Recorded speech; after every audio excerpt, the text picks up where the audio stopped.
Iran की जंग खत्म होने के 5 मुमकिना सिनेरियो क्या हो सकते हैं? पहला, न्यूक्लियर एनहाइलेशन के जिसमें एटमी हथियार इस्तेमाल हो जाए। दूसरा, कि पूरे का पूरा मशरक़ वस्ता तबाह हो जाए। तीसरा, कि इसराइल सैमसन डॉक्ट्राइन कहते हैं कि जिसमें अगर मैं नहीं रहता तो फिर कोई भी नहीं रहेगा। चौथा, कि इसराइल के न्यूक्लियर हथियार जो हैं वो दुनिया अपने कब्जे में ले ले। पांचवा, कि ईरान खुद एक एटमी ताकत बन जाए। तो इन 5 सिनेरियोस के बारे में बताने से पहले सिर्फ 3 बातें याद रखिए। ये तो अब आपको पता चल चुका होगा कि आबनाए हुर्मुज़ क्या है। 21 किलोमीटर का एक ऐसा पानी का रास्ता कि जहाँ से दुनिया का 30% या 20 से 25% तेल जो है वो गुजरता है। ये तो सबको पता है कि जी वहाँ से गैस, डीज़ल, ये जेट फ्यूल वगैरह ये सब कुछ गुजरते हैं। दूसरा, कि शायद आपको मालूम नहीं कि आबनाए हुर्मुज़ से ही दुनिया का तकरीबन 30% के करीब फर्टिलाइज़र कि जिसमें खाद है, यूरिया है, ये सब कुछ है, ये भी वहाँ से गुजरता है। पूरे का पूरा अफ्रीका इसके ऊपर डिपेंडेंट है। तीसरा, जो आप सबके दिल के करीब होगा, वो ये है कि ये जो आपके खूबसूरत किस्म के खिलौने हैं कि जिसके ऊपर आप फौजी मनमौजी ये सब कुछ देखते हैं और सारा दिन ये शो लगाए रखते हैं, तो ये जो जादू के आले हैं कि जिनको मोबाइल फोन कहते हैं या जिनको टैबलेट कहते हैं या कंप्यूटर कहते हैं, तो इन सब में छोटे छोटे सेमी कंडक्टर्स हैं जो कभी अगर आपने मोबाइल फोन ठीक कराया हो तो आपने छोटी छोटी चिप्स नजर आती होंगी। तो वो सब चिप्स जिस गैस से बनती हैं उसको कहते हैं हीलियम। और हीलियम वो गैस है कि जब आप तेल और पानी ये गैस निकालते हैं तो वहां से हीलियम गैस भी निकलती है और ये बड़ी हल्की गैस होती है कि जो आसमान की तरफ चली जाती है। तो इसी में बच्चों के गुब्बारों में आपने हीलियम देखी होगी और शायद कोई आपने ऐसी वीडियो देखी हो कि जिसमें हीलियम गैस के ऊपर वो अपने आप को वो हीलियम गैस जैसी वो सांस लेते हैं उसमें तो उनकी आवाज बदल जाती है। तो ये हीलियम गैस सेमीकंडक्टर्स बनाने के लिए इस्तेमाल होती है और 65% सेमीकंडक्टर्स के लिए जो हीलियम गैस है वो साउथ कोरिया जो कि एक बहुत बड़ा मुल्क है कि जो ये टैबलेट्स और मोबाइल फोन्स बनाता है वो इसी आबनाए हुर्मुज़ से गुजर की जाती है। तो ये 3 बड़ी चीजें। तो अब न्यूक्लियर एनाइलेशन वाला सिनेरियो क्या है? तो पहला सिनेरियो ये है कि जी अमेरिका और इसराइल इस कदर ज़िच हो जाएं कि वो ये समझें कि हमें न्यूक्लियर बम मार देना चाहिए और वो ईरान के ऊपर न्यूक्लियर बम का इस्तेमाल कर दें। इंतहाई खौफनाक सिनेरियो है, लेकिन ये याद रखिएगा कि ईरान एक बहुत बड़ा मुल्क है। नक्शे पे छोटा नज़र आता है वो इसलिए कि अगर आप शुमाल की तरफ जाएँगे तो वो मुल्क छोटे नज़र आते हैं, जनूब की तरफ जो मुल्क हैं, वो बड़े नज़र आते हैं। तो अगर सही साइज़ ईरान का लिया जाए तो ईरान पाकिस्तान से 2 गुना से भी ज़्यादा है और ईरान के ऊपर एक आधे न्यूक्लियर बम से काम नहीं चलेगा क्योंकि 9 करोड़ के करीब उनकी आबादी है। और ईरान के सदर का ये बयान भी था कि हम 1 करोड़ लोग कुर्बान करने के लिए तैयार हैं, ईरान को बचाने के लिए। तो उनका शायद इशारा न्यूक्लियर बम की तरफ था।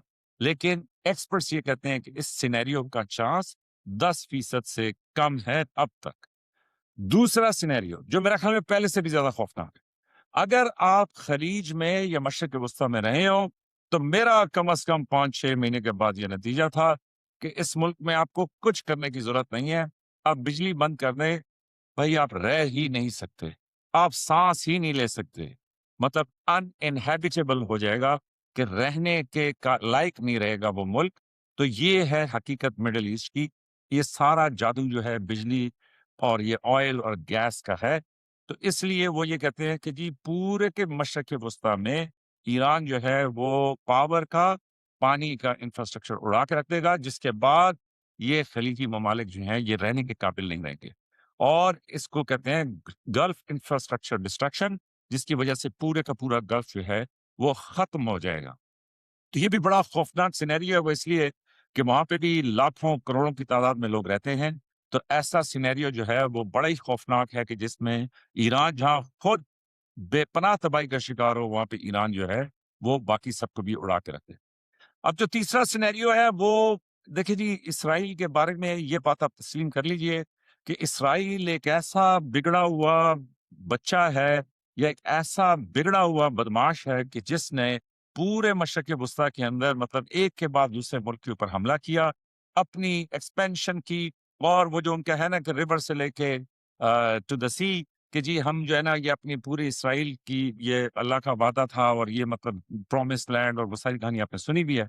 تو تیسرا جو سینیریو ہے اس میں یہ ہے کہ اسرائیل کو اگر یہ لگا کہ اسرائیل خود نہیں بچ پائے گا، تو وہ یہ کہتے ہیں کہ یہ ممکن ہے کہ اسرائیل شاید پوری دنیا کے اوپر اپنے نیوکلیئر ہتھیار جو ہے وہ چلا دے اور سب کو ہی برباد کر کے رکھ دے۔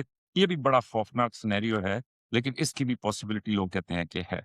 اور اسی سے جڑا چوتھا سینیریو ہے کہ جس میں وہ یہ کہتے ہیں کہ اسرائیل کے نیوکلیئر ہتھیاروں کو ڈسیبل کرنے کے لیے دنیا جو ہے وہ آگے آئے گی اور اسرائیل کی یہ جو نیوکلیئر کیپیبلٹی ہے اس کو ہمیشہ کے لیے ختم کر دے گی، تاکہ ایران کے اوپر یہ جو خطرہ ہے وہ جو ایران کہتا ہے کہ جی جنگ کا ایسا بندوبست ہونا چاہیے کہ اس کے بعد کوئی ایران کے اوپر حملہ کرنے کا سوچ بھی نہ سکے۔ اور آخری سینیریو یہ ہے کہ ایران خود اپنے نیوکلیئر ہتھیار بنا لے۔ تو یہ سارے بڑے خطرناک سینیریو ہیں کہ جو میں نے آپ کے سامنے پیش کیے ہیں، اور وہ جو ٹاپ گلوبل ایکسپرٹ ہیں وہ یہ کہتے ہیں کہ جو نیوکلیئر ایکسپرٹ ہیں وہ یہ کہتے ہیں کہ ایران کے اوپر اگر اسرائیل یا امریکہ نے نیوکلیئر بم چلا بھی دیا تو ایران کے پاس ان کی نظر میں یہ صلاحیت موجود ہے کہ ایران 1 ہفتے سے 2 ہفتے کے اندر اپنا ایک بیسک سا نیوکلیئر بم بنائے اور اس کو لانچ کر دے، کیونکہ جو لانچنگ کی صلاحیت ہے وہ ایران نے ایسی زبردست ثابت کی ہے کہ ایون امریکہ اور اسرائیل بھی حیران رہ گئے۔ تو میں نے آپ کو بتایا تھا کہ کس طرح چائنا نے اپنا پلڑا جو ہے وہ ایران کے حق میں ڈال دیا ہے۔ آبنائے ہرمز کے اوپر ایک بڑی سٹرونگ قرارداد آنے والی تھی جس میں پوری دنیا نے ووٹنگ کرنی تھی، اور چائنا نے اس کو ویٹو کر دیا ہے۔ چائنا کم ویٹو کرتا ہے، لیکن چائنا کے اس ویٹو سے یہ پتہ چل گیا ہے کہ وہ اس کو کیسے دیکھ رہا ہے۔ اور ایک اور بات بھی یاد رکھیے گا کہ یہ ساری جو لڑائی ہے اس میں آپ کو یہ لگ رہا ہے کہ شاید ان کی آپس میں کوئی مخاصمت ہے، لیکن حقیقت یہ ہے دوستو کہ اس لڑائی کی بنیادی وجہ یہ ہے کہ یہ جو سمندروں کے راستے ہیں نا جی، اس کے اوپر مغرب کا بڑا کنٹرول ہے، بڑے اسٹریٹجیکلی ویل پلیسڈ ہیں وہ۔ اور یہ جو بیلٹ اینڈ روڈ انیشیٹو ہے اس میں اگر آپ میری ایک پرانی ویڈیو جا کے دیکھیں تو آپ کو پتا چلے گا کہ اس کی کڑی جو ہے وہ ایران ہے، اور اس لیے ایران کو لینا بہت ضروری ہے، اور ایران کو لینے کی یہ جو کوشش ہے یہ اصل میں چائنا کو روکنے کی کوشش ہے۔